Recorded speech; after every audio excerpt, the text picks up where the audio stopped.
Kumuha naman po tayo ng update sa pagsugod ng tinatayang 100 magsasaka sa Department of Agrarian Reform. Kanina, may news to go si Claire Delfin. Claire?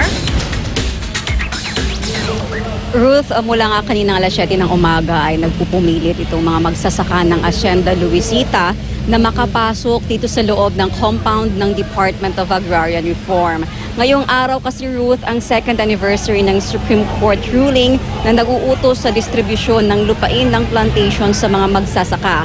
Pagmamay-ari ng pamilya ni Pangulong Aquino ang sugar plantation sa Tarlac, pero ayon kay Pangulong Aquino, nag-divest na raw siya ng kanyang interest dito.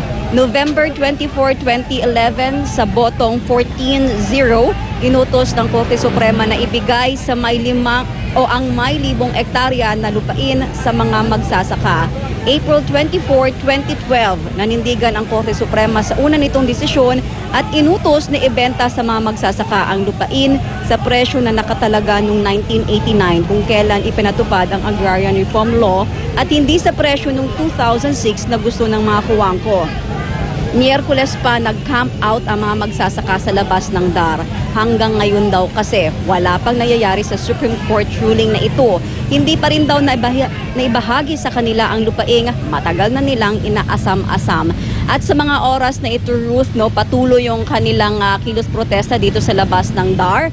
Dumating na rin yung miyembro ng anti-riot police ng QCPD at kasalukuyang nagbabantay dito sa labas ng gate ng DAR upang hindi makapasok ang mga rallyista.